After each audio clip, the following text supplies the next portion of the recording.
Vamos a ver cuánto queda de ustedes. ¿Están muy quemados por el curso? Sí. Es un tema interesante. Gracias a Dios viene un tema impresionante. Nada, realmente es algo importante.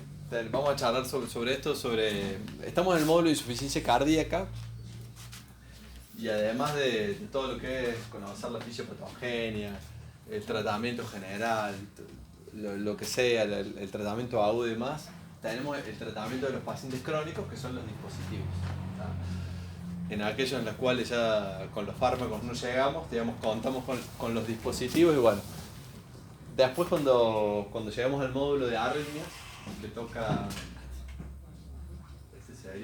el módulo de arritmias sería estamos en 19-2021, sería, ahí ya se va a ver más en detalle, pero es más que nada aplicado a la insuficiencia cardíaca, ¿está? Así que eso ya lo vemos. Básicamente, se ve feo, así que vamos a apagar, nos sacamos más íntimos. Así que bueno, la clase es media hora, así que les pido que se conecten esta media horita y cerramos así, les sacamos el jugo y los libero. Entonces, hay que pensar en esto, es decir, si nosotros tenemos un paciente, nos enfrentamos a un paciente con una fracción de sección de menos del 35%, tenemos esto que decirle a la gente. Yo, cuando conozco a alguien con insuficiencia cardíaca, le tiro esto en la cabeza, digamos, tratando de enfocarlo y de ponerlo en el lugar de la importancia que tiene su patología, porque muchos están en clase funcional 1 y no saben. Entonces, vos sabés que más o menos a los 2 años es cerca del 20% la mortalidad. Y a los 5 años es el 29% en los isquémicos y en los no isquémicos el 20% a los 5 años. Es decir, por tener que decir, digamos, yo les planteo que en 5 años de cada 10 pacientes como ustedes hay 2 que se mueren. O sea, la mortalidad es alta. Es una mortalidad alta. Nosotros pensamos que estos pacientes duran toda la vida y te das muchas sorpresas, como me pasó a mí que tuve que hace 2 meses tuve que revisar toda la base de dispositivos que tenemos para una acreditación europea, que me pidieron cada caso por caso, y me di cuenta que muchos estaban muertos.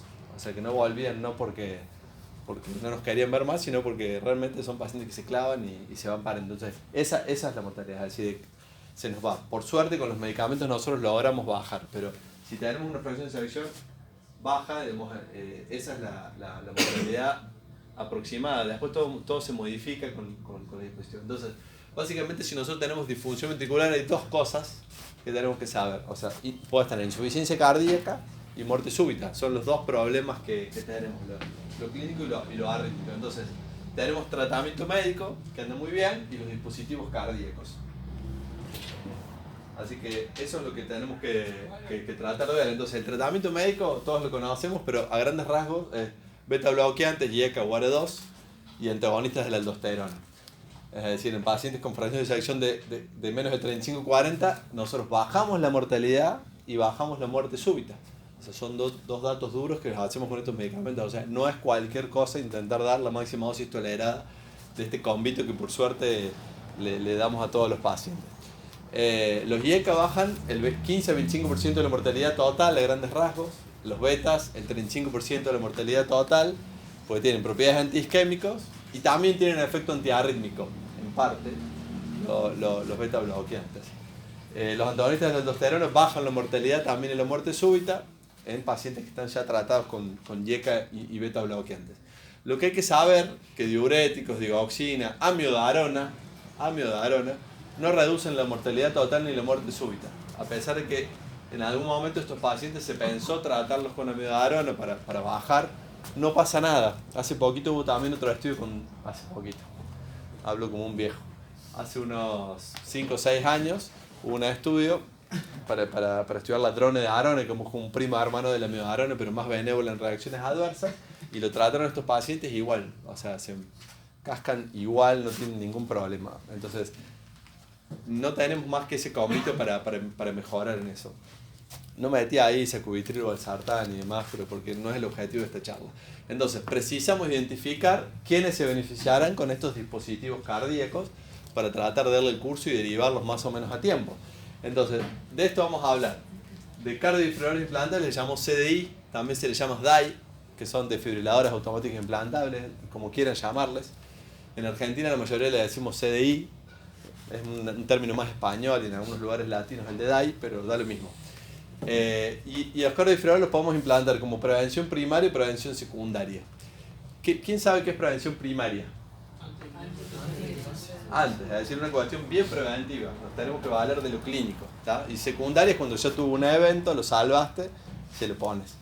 Y la terapia es resincronización cardíaca, que le vamos a llamar TRC o CRT, le decimos en inglés, lo que quieran, pero es el resíncrono. Entonces, como CDI, son dispositivos implantables, y esto tienen que tener en cuenta que es para estimulación cardíaca, es decir, es un desfibrilador y un marcapasos, pero que tiene una característica muy especial, que dan terapias. Cuando nosotros hablamos de terapias, hablamos de la estimulación antitaquicardia o de los choques.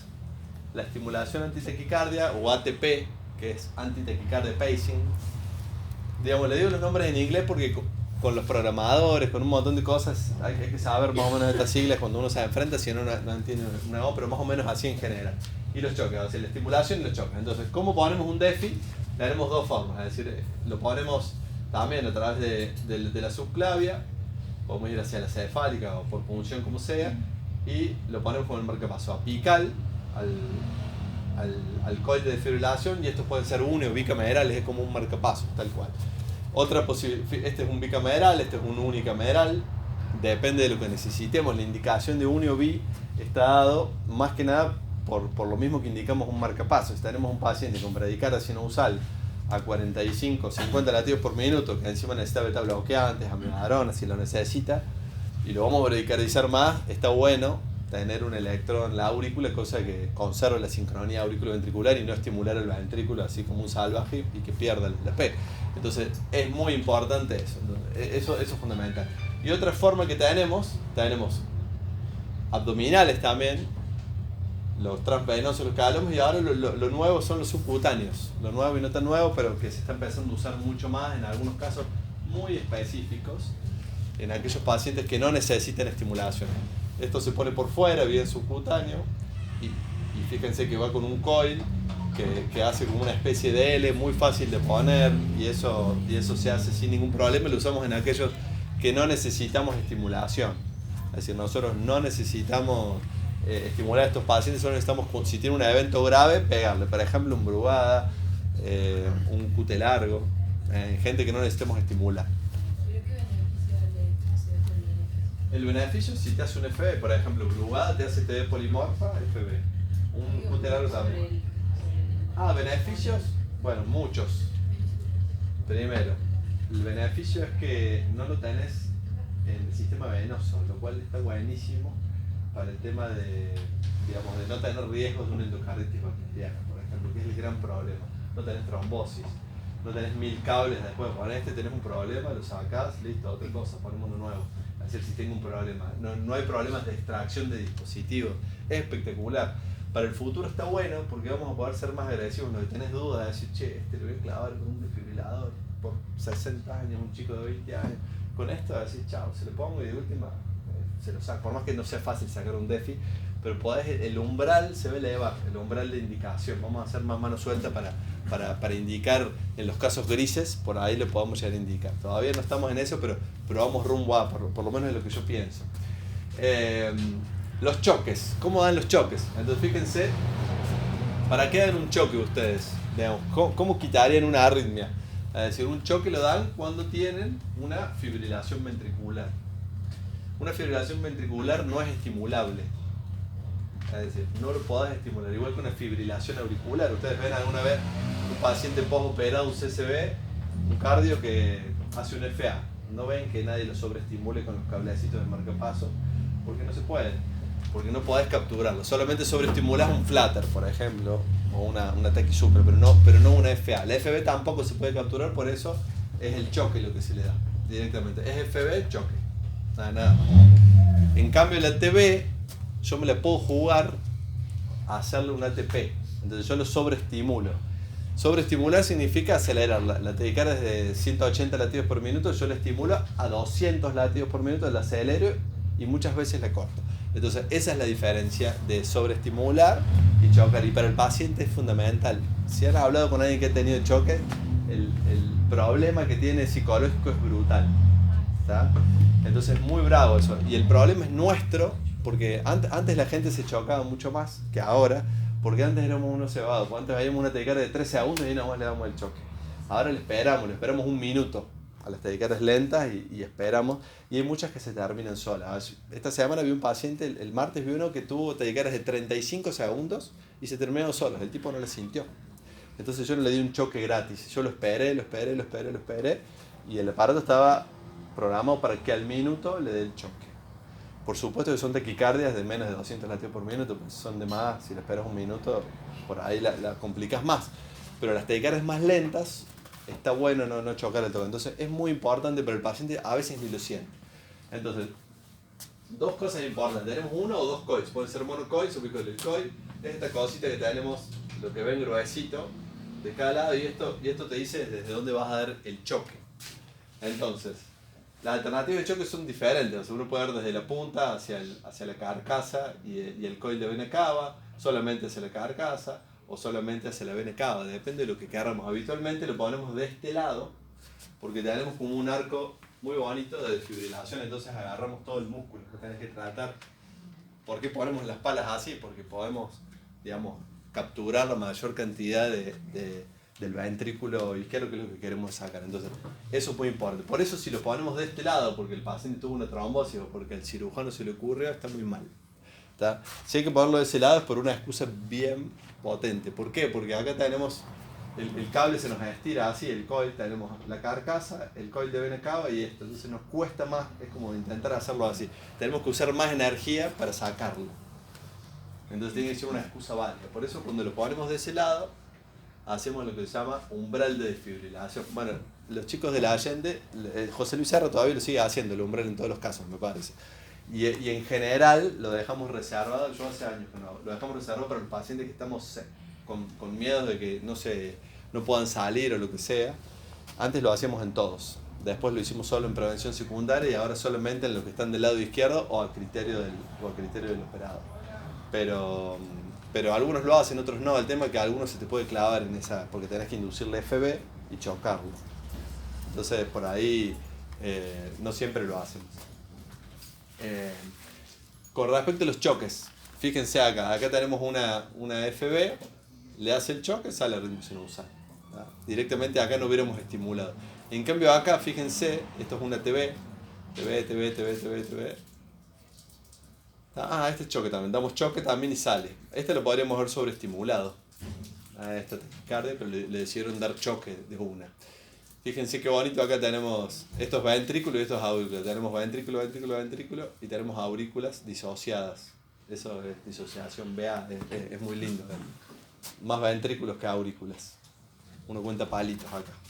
Entonces, ¿qué es la estimulación de taquicardia? Es estimular donde te ve, estimular más rápido que la taquicardia. Y las respuestas que podemos tener es decir, termino la taquicardia, la jodo la peor porque induzco otra TV más rápida o FB, por lo cual ahí tiene que recalcular y irse al choque, o no tengo respuesta, entonces lo intento. Por eso ponemos 2, 3, 4 ATP antes de darle el choque. Intentamos sacarlo de diferentes formas. Esto no se aplica a FB. ¿Tá? Cuando ustedes vean, si ven los programadores, a veces ven en el rango de fibrilación ventricular más de 220 latidos por minuto es FB. Y algunos dicen ATP durante la carga, se llama. Es decir, hay veces que intenta sobreestimularlo por si se trata de una ATP rápida, monomorfa, que él malinterpreta como FB. Pero en realidad la FB no se puede estimular. ¿Tá? Entonces, miren qué bonito ahí también. ¿Qué les parece eso? Miren, palitos, ventrículos y aurículas.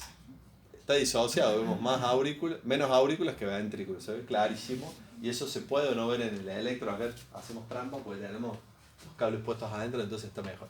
Fíjense que esto lo toma en rango de fibrilación ventricular porque está muy rápido, lo sobreestimula y sale sinusal.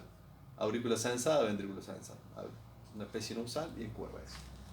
Así que esto es absolutamente eficaz y es espectacular cuando logra sacarlo. También te puede venir un paciente en TV. A nosotros la semana pasada nos vino un paciente muy complejo en TV lenta, que le llamo TV, en realidad no es TV, es como un ritmo auricular, su taquicardia, que le tuvimos que poner amiodarona, beta bloqueantes y flecainida, un chagásico. Y la taquicardia se lenteció tanto hasta 85 latidos por minuto. Entonces la sobreestimula, el aparato no la ve porque es tan lenta, entonces la sobreestimulamos. Hicimos esto nosotros ahí con los botoncitos del programador y lo sacamos. Entonces eso es lo que se hace. Entonces podemos programar lo que quieran. Es decir, podemos programar una TV lenta, TV rápida, UFB, 2 o 3 zonas a gusto. Las guías recomiendan ahora 2 zonas. Una TV más de 185 y la FB más de 220. Yo hago 3 zonas, a mí me gusta más este esquema. Prefiero hacer una TV lenta porque me va mejor con esto. Entonces, yo digo, por ejemplo, de 160 a 200 latidos por minuto, si ves una TV la vas a tratar de esta forma, con ATP y estos choques. Si ves una TV rápida de 200 a 240, la vas a tratar de esta forma, un poco más agresiva. Y si ves FB, directamente das choque. O sea, todo eso es programable. Todo eso es programable y lo hacemos ahí en la sala. Entonces, si te viene un paciente con 30 choques, con 30 TP que no salió y tuvo que tener varios choques, lo que podés hacer es decir, bueno, voy a tratar de poner las ATP más agresivas o modificar los valores. O qué sé yo, lo tenés programado en 200 y te viene con una TV de 180 y no le ve, bueno, bajo el valor a 170, cosa de que la enganche a la TV y la pueda tratar. Entonces, eso es variable. Y eso lo hacemos. Entonces hay que tratar de ser lo menos agresivo posible, porque cuanto más agresivo, más porquería inducimos, más TV monomorfa pasamos a FB, entonces hay que tratar de ir de menor a mayor, como en todo. Bueno, esta es otra forma de anticoagularle. Como siempre los códigos, esto sigue los mismos códigos que los marcapasos. La primera, la cámara estimulada, la segunda la sensada y después la última la R. La R sigue lo mismo, es BBI o DDD, o BDD también. Eso lo pueden hacer los mismos códigos que los del marcapaso y por supuesto la mnemotecnia de mi nombre, nunca se lo olviden, Estrada, estimula y sensa, así que no se olviden de eso, para no olvidarse. Entonces, complicaciones asociadas. Entonces, las complicaciones tienen que poner un CDI a pesar de que le ponemos a la mayoría de los que ponemos son pacientes como prevención primaria, la mayoría son prevención primaria. Entonces tenemos que saber, yo te pongo un desfibrilador para que te mueras menos, y a la vez necesito saber cuál es el riesgo que tengo, no solo del implante. El implante tiene sus riesgos, neumotórax, infecciones, pero tenemos que saber qué pasa con el tiempo. Entonces con un seguimiento largo tenemos 20%, 20-30% de terapias inapropiadas, lo cual es un montón. ¿Por qué? La mayoría son por FA. O sea, una FA rápida se confunde, piensa que es TB y te da un choque al vicio. Entonces no es menor. Esas terapias inapropiadas, hay estudios que dicen que aumentan la mortalidad. La señora que viene con terapias inapropiadas se muere más que la que no lo tiene. Entonces es muy importante tratar de evitar. 6% de infecciones. Cada recambio tiene 1 a 3% de infecciones. Lo hagas en donde quieras, tenés estas infecciones. Y 17% de fallas de electrodos, significa que tengo que poner más catéteres, poner más trombosis. Entonces, ¿qué planteo podés tener? O sea, ¿qué duda grande tenés de tener un chico joven que le va a poner un cardiofibrilador? O sea, es un peso fuertísimo.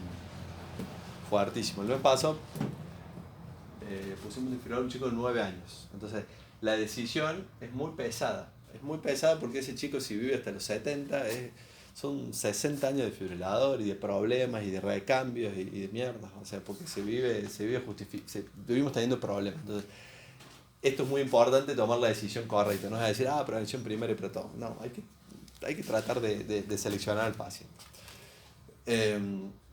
Y fíjense, en la medida que nosotros vamos avanzando, fíjense, choques inapropiados a los 12 años, 18-20%, pero al año ya tenemos 5%, es decir, es algo importante que va aumentando en el tiempo. Entonces, conceptos fundamentales: prevención primaria y prevención secundaria de muerte súbita. Entonces, la prevención primaria, ¿ustedes piensan que en la Argentina hacemos prevención primaria? No sean tan pesimistas, o sea, no estamos tan mal. Bueno,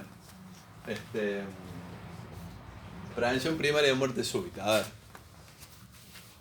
Es un implante del desfibrilador en el grupo de riesgo. O sea, no requiere registro previo de TB ni FB. O sea, no requiere. Una TB, pues una TB sostenida, una indicación es una TB sostenida con mala tolerancia o TB recurrente. O sea, no lo requiere. O sea, puede ser una TB no sostenida, eso también suma. Indicaciones. Insuficiencia cardíaca sintomática, clase funcional 2-3 de la New York Heart, fracción de sección menos del 35-40% y más de 3 meses de tratamiento médico óptimo, el tratamiento que todos conocemos, el de siempre. No es amiodarona, sino que es YECARA 2, betas y espirona o plegenona. Y que tenga expectativa de vida de más de un año. Es decir, si tenemos a alguien con menos de esa expectativa, cuidado. Entonces, la etiología, si el paciente es una miocardopatía isquémico-necrótica, tiene indicación 1A, en prevención primaria, y etiología no isquémica es 1B. Ahora bien, digamos, ¿por qué? Nosotros tenemos que conocer algunos estudios. A mí no me gusta hablar de nombres. Siempre odié eso durante la residencia. Detestaba mucho el flaco que se paraba y decía, es un paciente tipo MADIT. O sea, te lo decían así encima y te tiraron nombres. A mí me empelota bastante.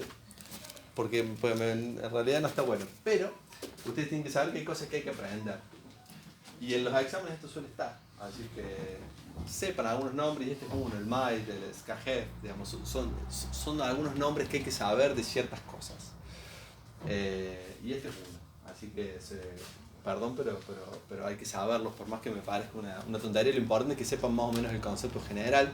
Y el MAIT 2 del 2001, que se publicó en New England, es el implante profiláctico de un DEFI en pacientes con YAM previo y disfunción ventricular.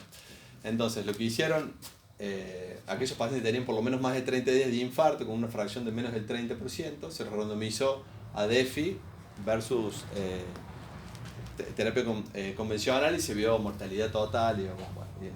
Entonces, básicamente, la terapia convencional tenía casi un 20% contra un 14% de muerte. Es decir, la mortalidad total bajó con diferencias significativas. Todo, es decir, la muerte no cardíaca, la muerte arrítmica, bajó menos la muerte no arrítmica. En eso no hubo diferencia. Incluso le fue peor al CDI. Pero hay que tener en cuenta una cosa. Lo que tuvo con la terapia convencional, tuvo menos insuficiencia cardíaca. Entonces, este es un dato fundamental porque tuvimos más insuficiencia cardíaca en el grupo CDI. ¿Por qué? ¿Por qué? Porque estimulamos a los pacientes. Nosotros antes pensamos que teníamos un paciente fusilado con un ventrículo mal y decíamos, lo voy a poner en BBI a 70 que con esto va a andar fenómeno. Decían el flaco porque está estimulado. Y le ponían digoxina también, bueno, cosas que están en la cabeza nuestra que pensamos. Pero le fue mal. ¿Por qué? Porque la estimulación en el ápex del ventrículo derecho es asincrónica. Entonces queríamos mejorar y empeoramos. Incluso, aparte de empeorar la insuficiencia cardíaca, hay subestudios de este MAIT que aumentan la mortalidad. Es decir, si yo estimulo al vicio a un paciente, está mal. Es decir, por eso es que ven en las programaciones que estos pacientes tienen un BBI a 40, cosa que no lo estimule si no es necesario, salvo que sea una catástrofe y que lo necesites estimular. Si está con un FA de baja respuesta, fenómeno, estimulemos. Pero si no hace falta, no estimular porque tenés más insuficiencia cardíaca y te va peor. Entonces eso es muy importante. Se le vio mejor el desfibrilador en casi todos los grupos, realmente fue contra terapia convencional. A partir de acá se logró. Y otro segundo estudio, que es amiodarona versus CDI, digamos, en el 2005, es no puse el nombre, pero es el Sudden Cardiac Death, SCAHEFT es la sigla, que también tomaron a pacientes con insuficiencia cardíaca con menos de 35%, clase funcional 1-2, en isquémicos y no isquémicos, y pusieron placebo versus amio y placebo versus CDI y compararon a ver cómo veía. Y el CDI versus placebo redujo mortalidad 23%, es decir, terminó de confirmar todos los datos que nosotros teníamos. Es decir, aquí está placebo y acá está el cardiofibrilador en cuanto a mortalidad. Y fíjese este tema, en cardiopatía isquémica nosotros tuvimos una digamos, una P de 0,05, o sea, se redujo significativamente un 21% de riesgo relativo. En cambio, en los no isquémicos tenemos un problema, porque atraviesa el 1, se redujo también no sé, es un 3 eso, se redujo estos desfibrilador y estos placebo, se redujo pero de forma no significativa, la P les dio 0,06. Por eso siempre hay dudas con respecto a los no isquémicos. Siempre quedó esa duda, pero se los puso todo en la bolsa y dijo, bueno, isquémicos y no isquémicos, adentro. Desfibrilador como prevención primaria, a pesar de que el estudio cuando lo viste por subgrupos no les dio tanto. Entonces, a ver,